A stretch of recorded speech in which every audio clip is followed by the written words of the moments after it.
Hey guys, welcome back to another foundation road test. Today I'm looking at Tarte Stick Foundation. As soon as this came out, I placed an order. I have not had a success with any stick foundation yet. I have oily combination skin that is aging. I am over 40, and so I am just on the hunt for a good portable foundation. I've yet to find one. It seems like if they control my oil, they accentuate dry patches that I didn't even know I had. I'm excited about this because I've had really good luck with Tarte products in the past and to date, so I'm hoping this will work for me. I do have it on my face now. Ignore my under eye situation. I'm still in the process of trying out several concealers for a concealer video that I'm gonna have up for you hopefully shortly. It keeps getting extended, but as usual, I'm gonna read you a little bit about this foundation before we get started. It retails for $39 for 0.32 ounces of product, and there are 12 shades in this foundation. Now, I got the shade medium sand. I think there's only 2 yellow shades in this foundation, and this one seem to fit the bill as far as medium, maybe medium light skin tones. I'm not quite sure. So we're gonna see how that works out today. It says that the coverage is full to medium and it's good for all skin types. It's got a matte finish, 12-hour wear, creamy matte clay foundation stick that delivers weightless, natural looking coverage and nutrients. It's a buildable powder to liquid formula that melts into your skin from medium to full coverage, leaving a natural finish that looks and feels just like your own skin. It has micro encapsulated powders that burst with your body heat to keep you shine and cake free. It's a vegan formula that features antioxidant vitamins C, E, and Amazonian clay, which is a skin balancing powerhouse that hydrates or mattifies depending on your skin type. It's a guilt-free blend, free of any harsh chemicals, including talc, gluten, sulfates, and parabens. It's basically telling you can swipe, blend it, and go. And that is what I want from a stick foundation. It would be lovely if I was able to find this here. So I do like the packaging. It's really just a nice, pretty, brownish stick, and it's got this wood grain on the end, which I think is kind of cool. As with all of my foundation tests, I'm going to try it out over the course of several days and report back in the end, and I'll check in periodically, and I'll try it out with several primers, without a primer, with my fingers, beauty blender, brush, the whole gamut. Today I am trying it out with my Guerlain Meteorites primer, and I topped it with my Cover FX matte setting powder. So I will show you the application and we'll get started. And I am going to just apply it section by section and do one side with the beauty blender and the other side with the brush. So let's get started.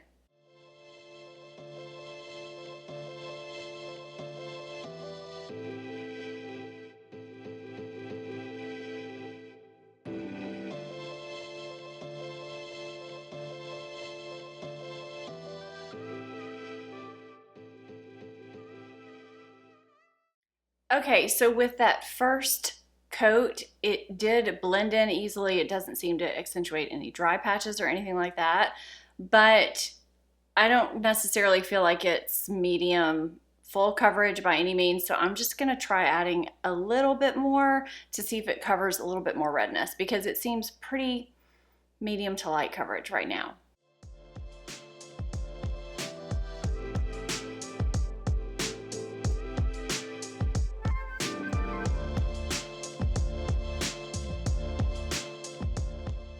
Okay, so it did a little bit better of a job. It seems kind of like a natural skin-like finish right now. And it's covering some redness. I still need some concealer on some of my spots, but that's okay, that's a given. And I'm gonna do this side with a brush and we'll see where I get.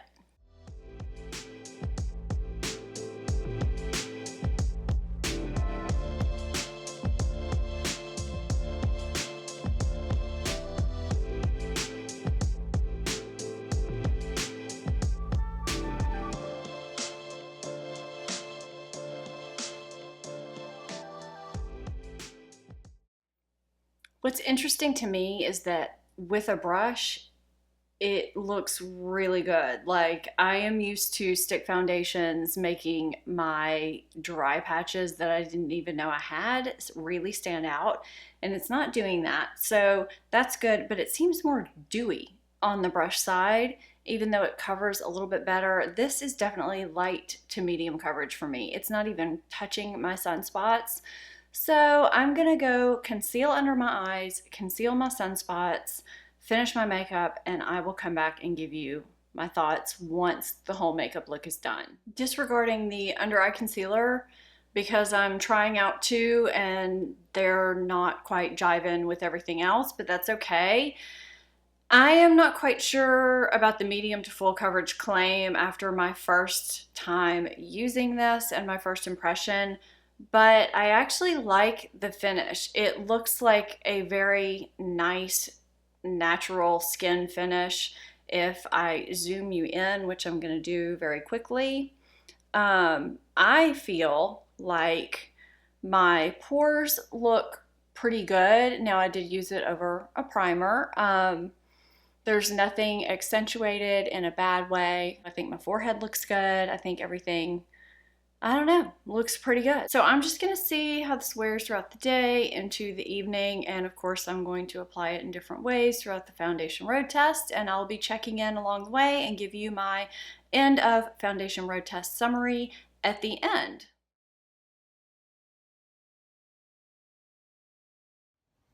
Okay, so I completely forgot to check in. It's been like 10 to 11 hours now, and I don't feel like it's completely slid off my face. I've only touched up one time today, and I haven't blotted, I haven't done anything except for that one time. I don't know if it's just slid off or if it's the concealers under my eyes that have been extra potent, but it doesn't seem like the coverage looks bad. I'm not sure what's going on. I'm gonna have to test this out a little bit more because it just does seem like it's worn off, but it is supposed to last for 12 hours, and I'm not sure at what point this started happening because I've just been at home doing stuff and I really was not focused as much on my foundation today as I should have been. So I looked in the mirror, I don't know, 2 or 3 hours ago, and it looked pretty good. I kind of feel like over the past couple of hours, it's just kind of worn off a little bit. So I'm going to keep testing this over the next few days, and I will get back with you guys. Okay, so I've had this on right about 8 hours now. I'm in the bathroom lighting. I'm still rocking the 2 different concealers under my eyes, so ignore all of that. But I wanted to give you a report on a day when I used some mattifying things with this, because last time I used a stick foundation in my foundation review, it did accentuate dry patches. But today I used my Bosho Green Tea mattifying moisturizer, and I used my Hourglass Veil mineral primer, and I applied this with my fingers. And it did not accentuate any dry patches whatsoever. And I feel like it gave me a nice skin-like finish. I just applied it and kind of pressed it into the skin while I was spreading it out onto the skin. I feel like it's probably getting to the point where I could touch up with it like I did yesterday, and it would probably do okay. But I'm getting ready to wash my face, so I wanted to check in. You know, I'm gonna zoom in a little bit. I'm on my phone. There's nothing that looks out of whack. It looks pretty good. Don't look under my eyes.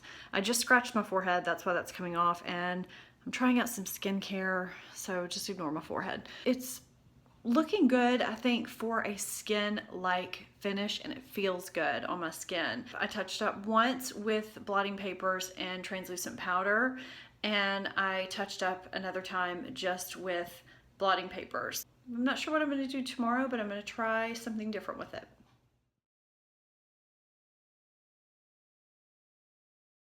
Hey guys, so I'm trying to do at least one good, somewhat full day check-in. I haven't been able to do that outdoors or anything like that like I usually do because it's been pouring rain here pretty much every day, and on the one day that it wasn't, I just had a jam-packed day. So I have had this on for about 3.5 hours now. I applied it with my fingers this morning over my Paula's Choice Resist moisturizer, no primer, and it has not caught on any dry patches. It looks really, really nice and natural. I have not touched up yet. I feel like I might be getting to that point really soon. You will notice I have some spots on my face. I have had to go back to square one with my skincare, my baseline skincare, because I'm trying to see if it is this foundation stick or if it is something new with my skincare that is breaking me out. We'll know in a day or two. So that's it right now so far. I'll get kind of close so you can see, but that's it.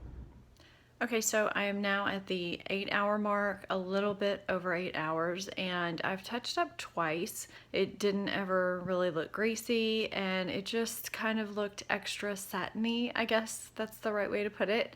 I don't have any lights on, I'm just facing a window so that you can see it in natural light, and I'm gonna get a little bit closer so you can see. So I don't think that it looks powdery. It's not breaking up anywhere. I don't think it's settling into any fine lines. I might see differently when I look back at this, but as of now, again, ignore that spot. But I am pretty much 100%, well, let's say 99% sure it's not the foundation that's breaking me out, because everything is starting to calm down at this point on my face. This is going away. This is settling down a little bit as the day has gone on. I feel like my skin just looks good, especially for 8 hours. Nothing is really broken up.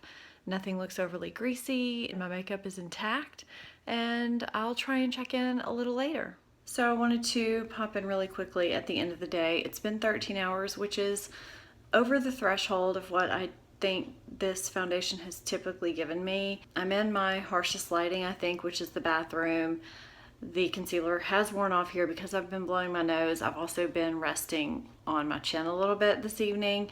But other than that, I think it's worn really well for a foundation that I feel like doesn't really normally last me more than 8 to 10 hours while looking really, really good. So that being said, I feel like if you look at my forehead, nothing is settling in my lines, my expression lines on my forehead.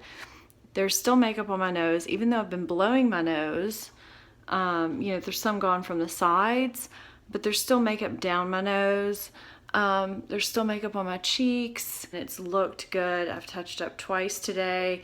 And even when I've touched up, it hasn't looked greasy. It's just given me kind of a, maybe between a satin and a demi-matte finish. It's just a little shinier than I am comfortable with.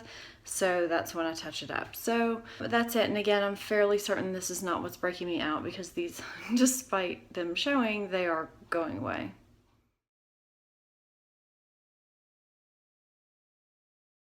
So I have spent quite a bit of time with the Clay Stick Foundation. And I have to say that I did not look at any reviews until after I hit that order button. As soon as I heard that Tarte was coming out with a stick foundation, I just went ahead and ordered it, because I've had really good luck with Tarte foundations and face products in general, just in terms of not having any sensitivity issues and just working with my skin in general. Now, after I ordered it, I looked at reviews and they are conflicting. I feel like there's more people that are not liking it than liking it, but there are people that are liking it. So a lot of people with dry skin don't seem to like it for whatever reason, but there are a few people with oily skin that don't like it either. I think the general consensus is that Tarte does claim that this is full coverage, but it's really not full coverage for most of us out here. So that being said, I do find that this glides on the skin really, really easily. It doesn't drag on the skin at all. I prefer to apply it very similarly to the Hourglass with my fingers, and I think that there's not many people that tend to do that with a stick foundation. When I applied it with a brush, it thinned out the coverage. When I applied it with the Beauty Blender, it definitely thinned out the coverage. So I feel like applying it with the fingers and kind of pressing and spreading it into the skin just helped it blend a little bit better. It gives you just the warmth from your fingers to help spread it onto the skin and help it go on a little bit easier and just blend out. And I also felt like I had enough time to blend it out if I wanted to go ahead and just stroke it all over the skin and blend it out there, or I could do it section by section. I like that it's buildable, and I like that I can get a very natural look with this foundation. So the coverage, it's medium. I would say medium to full, because right out of the gate, it's not full coverage. But I did have a few days where I would apply it And I would get that medium coverage, but then I would dot it where I needed it, and I could use it as a concealer over spots if I used a concealer brush right over those spots, and it worked fine that way. So from that standpoint, I guess you could say it's kind of full coverage. It does build without looking cakey at all. I feel like I get a very nice skin looking coverage with this foundation. It doesn't look heavy or cakey. It never emphasizes my dry patches at all. I do have some dry patches going on because I'm trying out some new skincare, and that's just what's happening. If you have watched my daughter does my makeup video, you'll see that I had some issues going on with dry patches. That was filmed this morning and using a different foundation, and I have showered since then and have reapplied my makeup using this, and you can see here that I don't have any issues with any of the dry patches being accentuated that are accentuated in that video. And I just find it makes my skin look polished. It evens out my red spots. I can spot conceal with it, and it never looks too built up. Last night I was going out to eat with some girlfriends, and my first thought was, okay, I really want natural looking coverage. I don't want to look too heavy or too made up, and I don't want to have to worry about touching up my makeup. And this came to mind for me to wear. I feel like on most days when I wore this, on about an 8-hour day, I would touch up with blotting sheets and translucent powder maybe twice, but I never looked greasy when I did so. It was just more satiny than I'm comfortable with. I feel like on me, this looks between a demi matte and a satin finish until I set it. Once I set it, it looks pretty matte for a while until I start getting some of my natural oils mixing in with it, and then it gets kind of back to that satin demi matte finish. And again, it just never looks really greasy. The flash photos are really, really pretty with this. It looks great in non-flash and flash photography, and it feels really lightweight on the skin. So for me, this is a great stick foundation, and you know, after seeing some of those reviews that really aren't liking it, I was a little bit worried about it. My one qualm about this is that it claims to be a 12-hour foundation, and I really don't find that it lasted a 12-hour day. I would say maybe 8 to 9 hours is what I would get out of it. But I did also touch up my makeup with it. So it would wear off sometimes around that 8 to 10 hour mark. And I would just take a little bit of it and touch up the sides of my nose or my chin, wherever, and blend it out with my finger. And it didn't stick to where I had powdered earlier in the day, which is pretty amazing to me, because usually if you try to put concealer or any foundation over where you're already made up, it's gonna stick and look cakey and just patchy. And this did not do that. I feel like this is gonna be your mileage may vary, a very individual product based on the reviews that I've seen, but for me, this foundation road test was a definite success. The key, again, applying with fingers for blendability, topping with powder, using over whatever primer that you normally use that works for you to help things last a long time. I really am quite shocked that I did like it, again, based on the reviews. I do hope they come out with more shades, because I know that's kind of a disappointment for people, but this is worth it for me. I'm hanging on to it. I hope you enjoyed this foundation road test. I will link at the end of the video my foundation road test playlist so you can see what I've reviewed in the past. And I hope you stick around to see more foundation road tests and more videos in general from me. If you're not subscribed, please hit that subscribe button. If you're not following me on social media, I will put that on the screen and in the description box. Thank you so much for watching. I'll see you next time. Bye-bye.